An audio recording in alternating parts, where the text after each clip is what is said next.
up, Humanistas? We are once again back with another episode of Humanity Unfiltered. Ito ang podcast sa mga humanistang hindi pagod. Islaydab! At ako nga pala, si Alden Pix Lambinicio. David G. Tagala, Jalery Pamyon, Evander Nacario, Aiglo Franco, Leon Mendoza, Cedric Rubia, Hazelon Garcia. And we are grade 12 students from Yung Sabodale! So today we're going to tackle mental health. Kaartihan nga ba o totoo nga ba o kaartihan nga lang? Totoo yun, partner. So, sabi sa mga karamihan ngayon na sinasabi ng generation natin na ano to, ang dami naman na hindi nyo madidepress sa inyo. Na hindi naman yung dati uso, ngayon na lang yung naglilitawan yung mga ganito mental health. Sabing arte lang yan. Oo, mga arte lang yan. Especially lalo na yung mga magulang yun, yung karamihan ng magulang ngayon, hindi alam na ang mental health natin ay naapektuhan na. Lalo na sa pag-aaral. Lalo na tayo mga graduating students.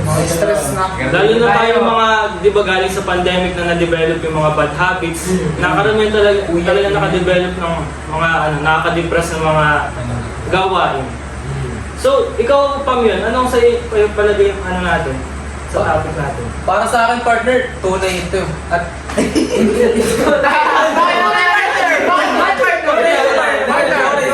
Nakagimbal yan. para sa akin, totoo ito. At hindi puro skartehan. Yes! Ano masasabi, partner? Dahil ang pinag-uusapan na dito ay ating kalusugan na hindi na ang ating kaartehan! Yes naman! Hindi na ang kaartehan. Yun lang, partner. Masasabi ko talagang totoo ito. Oo, nag-agree naman ako doon sa sinabi ni Pam na baga kung yung mga mga nahihirapan tayo, hindi lang physically, kundi pwede rin mentally. Yung mga sa puro aral na lang, na lagi na lang puno na activities. Lalo na ngayon, na tingnan nyo, cram tayo ngayon at mag-graduate tayo mga grade 12. Pressure. Dagdag pa ng research.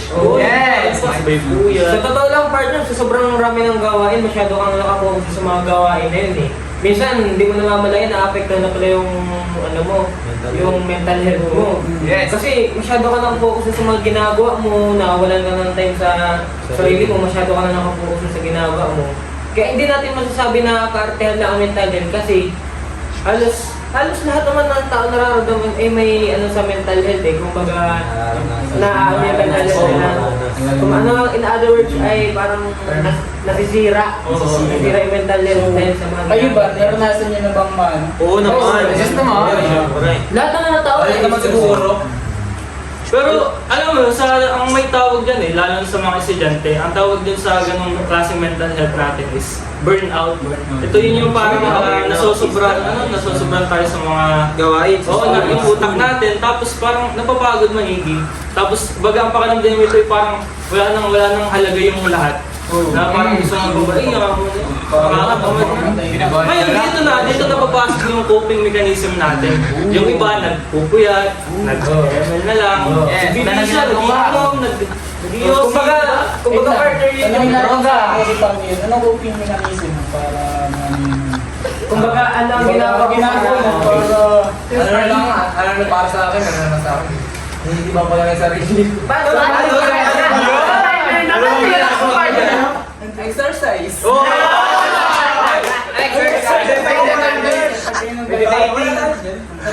Meditation. Si Cedric Rubia, anong coping mechanism mo? Coping mechanism. Kung paano mo na-handle yung stress o yung pagdadala? Kumakain na ako ng tamang oras and exercise. Ay, mamaya ano nilaglaro May usok ka ba partner? Pero partner sa totoo lang, kahit sobrang natin, stress natin, o anong sobrang mental health natin, di ba rin natin nagagawang kalimutan magsaya, di ba? Sama ka talaga yun. Tulad ngayon. Tulad ngayon, parang masaya tayo ngayon. Oo, kahit mapalang galing sa school tapos talagang gawain. Babodcast kami. Tayo. Gawin po usap din sa labas na. Sa camera may user, pero kayo, anong ginagawa niyo para kahit pa paano mag-relax yung utak niyo? Uy. Mga bagay na ginagawa niyo? Ikaw Daron, ano bang sasabi? Ako parang mag-relax yung utak ko. Siguro, tulog, pahinga, number 1 talaga yung pahinga. Yung makatulog ka ng nung sapat 8 hours na tulog, higit pa. Sarap sa pakiramdam, tapos pagagising mo. Parang pinaparinggan mo si Ike Uy, si Ike! Anong masasabi ni Ike sa natin? Oo, anong masasabi mo? Sige, Ike! Mental health. Totoo nga ba o arte? Para sa akin, lang yung kaartehan kasi...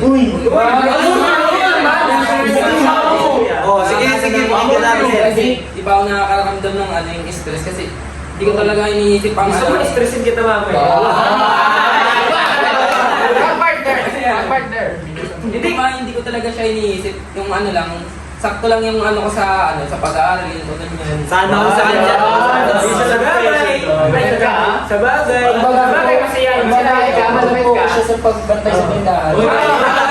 Sa kapatid niya, sa kapatid. Kahit hindi siya natutulog.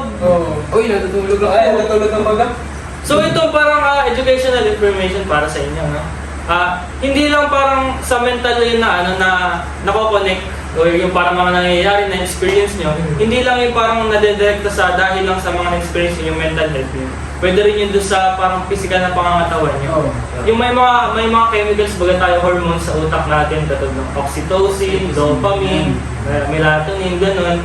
So parang sa akin, tama yung sinabi ni Pamin kanina na magtamang exercise, magandang coping yun. Kasi nga, parang pag healthy yung katawan mo, healthy yung utak.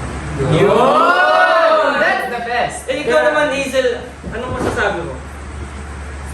Sa topic natin, Intindi ka ba? ano bang... Usap-usap tayo dito. Ako naman, for me, hindi talaga to kaartehan lang kasi based from personal experience. So, hindi talaga. So, sa mga nakakaranas ng ganyan dyan, pwede kayo magpa-therapy or Yes. kausapin yung mga kilala nyo para may makatulong na lang sa inyo. Kapag sobrang Hindi natin get some help. Oo. Pero, di ba ang mahal ng therapy? Mahal ng therapy. Mahal ng therapy. Uy, pero meron tayong kaibigan. Pamilya. Yeah, pwede yan. Pero Tapos, maglakad ka lang sa labas, pwede na rin. Oo, no? Sabi ko sa puso. Sabi nga, talaga. partner, sabi nga nila, mas masarap mag-open sa hindi mo kilala. Hindi ko muna nakakasabay mo pala siya sa tricycle, ganyan. Pero sabitan lang yun.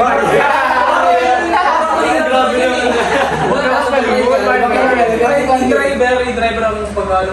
Partner, naisip ko lang partner. Totoo ba o kaartehan? Kasi minsan ibang tao, kaartehan lang inaamin nila para yung kumbaga dinadaan nila sa kaartehan yung mental health. May makakilala ako.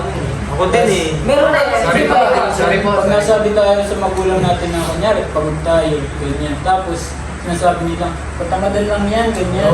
Cellphone lang yun. Hindi nila nararamdaman yung nararamdaman natin. May mga magulang na nakikinig dito. Oo, ito tuloy na nararamdaman namin. Ito yan. Ito po yun. Depende na lang kung talagang tamad. Hindi naman ako maganda.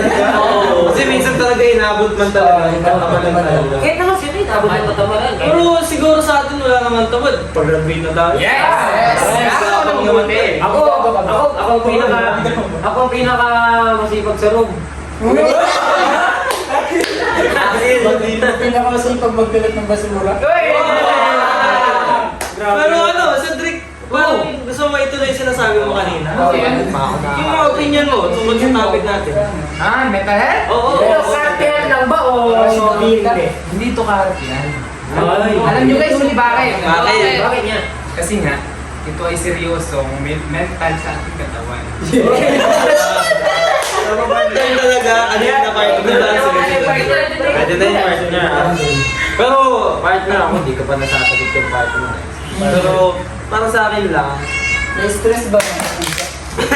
pero kasi balik tayo sa topic natin. May pusa eh. Oo nga, pasensya na. Pero kasi para sa akin, ang mental health, minsan nga kaartehan. Pero depende na kasi yan sa tao. Talaga, kung kung maarte ka talaga, kung maarte ka, tapos magsasabay pa yung sa mental health, kumbaga. Pero, yun nga, ang mental health, lalo na sa mga estudyante, tapos sa mga may trabaho, basta yung may talagang sobrang pinagkakaabalahan ka sa buhay, di talaga bilang mental health dyan. Kasi, kunwari, dito sa school, yung grades mo bumaba, doon na, ano ka na doon agad eh. Oo, di man sa Yes. depress. Ano lang, ang magiging problemahin mo yun, tapos ayun na, doon na magtutuloy-tuloy. Siyempre may paraan naman para mag-apply ka pa, pwede pa naman. Yun nga. Think positive. Babawi sa record. Oo. Alam mo naman, lahat ng bagay may paraan pa yan. Tama. Pero kung tamad ka, walang paraan. Sa pagtapos ng episode na to, may message ako sa ating mga tagapakinig na huwag niyo kakalimutan na huwag pabayaan yung sarili niyo, na huwag niyo mag-focus masyado dun sa mga kailangan niyong gawin na napapabayaan na to the point. Huwag kayong mapapaburnout. Sabi, partner, sabi nga nila, huwag ka magdidesisyon kapag masaya ka, malungkot ka, galit ka, o kung ano man. Kaya, ang mga pagsubok, kaya ang mga pagsubok na yan, kasi nga, sabi nga nila, pagsubok lang.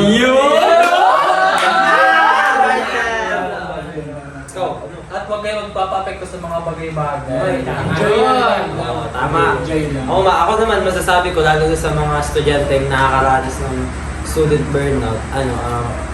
Ano lang, kahit na-stress na tayo, huwag nyo pa rin kalimutang magsaya. Tsaka, kumustahin nyo din yung sarili nyo. Kumbaga, i-check up nyo yung sarili nyo. Tignan nyo kung may pagbabago ba sa mga galaw nyo o sa mismong katawan nyo na. Basta, enjoy na ang buhay. Isa, dalawa, tatlo. Huwag nang isusuko ang buhay mo.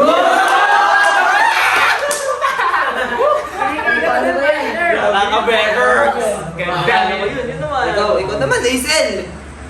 Ako naman, simple lang. Di ba sabi mo, huwag kakalimutan i-check kung okay ang sarili. Huwag lang yung sarili natin, dapat yung mga nasa paligid din natin. Tama! Alam ko yun. Saka simple lang, huwag kayong mahihiyang ang maghingi ng tulong kung pinakailangan nyo. So, ayun, tama yung sarili. So, siguro yun lang. Ano sa episode na to? Muli, this is Humanity Unfiltered, ang podcast ng mga humanistang hindi pagod. Isa!